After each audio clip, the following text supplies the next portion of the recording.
with our wheel bearings replaced and our new sprocket, we're actually at a point where we could put the rear wheel on. So there's a couple of jobs that we're going to do before that, because with the wheel off they're just going to be so much easier. The first one would have to be replacing the brake pads. Now, if you have a look there, you can see there's a lot of material on these pads. They're actually from a state of wear perspective, they're quite good.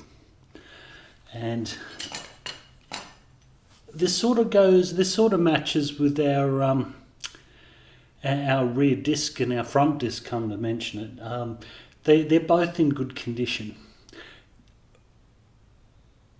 When I bought the bike, the person I bought it off told a story about how it was in great condition.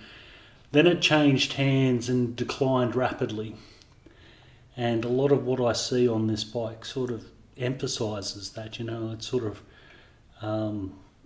sort of goes with that, simply that at one point this bike was loved, and then obviously it fell into the wrong hands. It got dropped, and it just sort of got neglected from there. And this is why it came into my hands so cheaply. But anyway, we're sort of a bit off beam there. What I'm going to do here is that I'm going to push the piston on the brake caliper with the G-clamp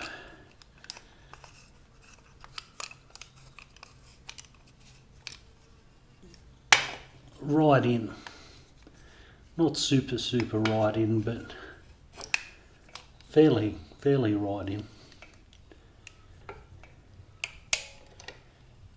Now we know these brakes work, by the way, because we saw how we took the front sprocket off. And that moved quite easily. This bike, according to the odometer, has 50,000 on it, by the way.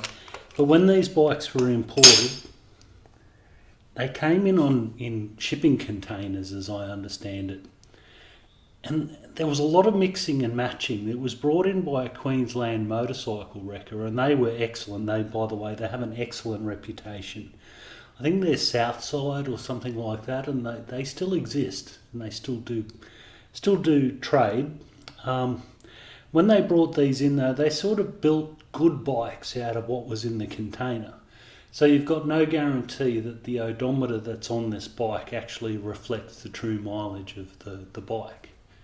A lot of what I see suggests to me that this bike has got less than 50,000 kilometres on it. It certainly does suggest that it's been dropped, because you can see accident damage all over it.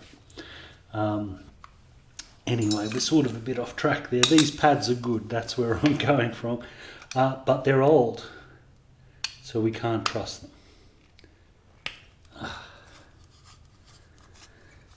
So we're just undoing this little screw here, and from memory,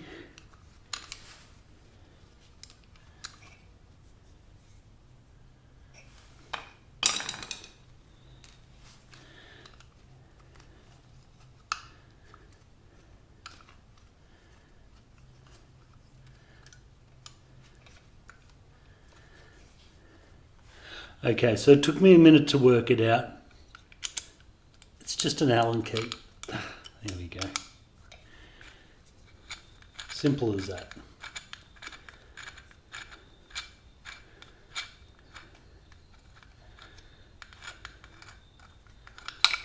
There we go.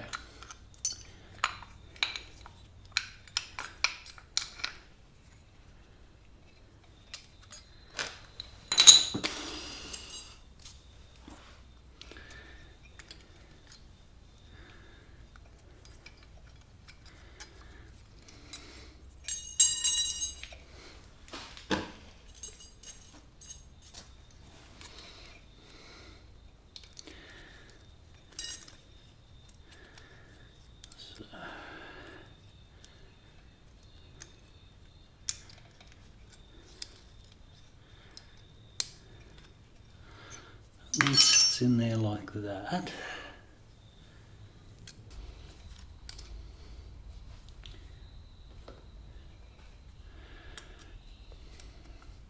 Now these two little springy things, they just stop the pads from rattling around and keeping them located.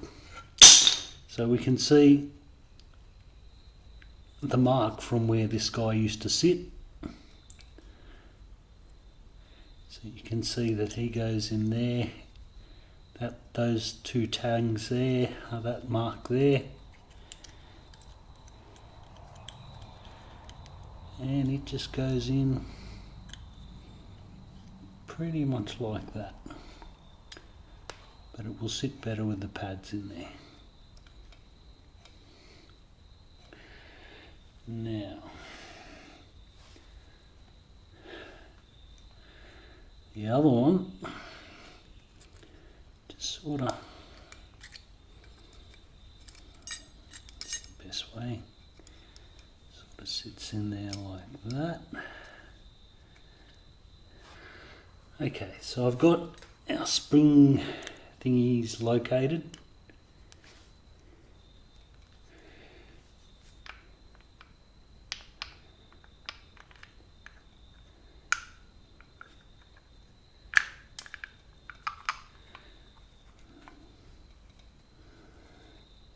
I'm attempting to get these pads in the right place.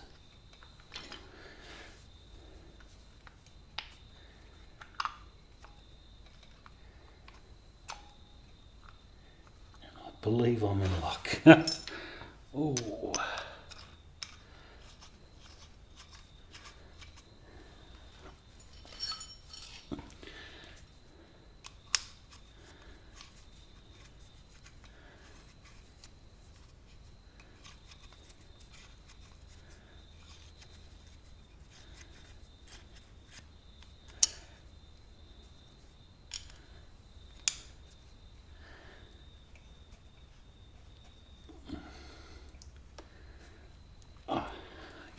Just snipped up on that. And we'll put our cap back.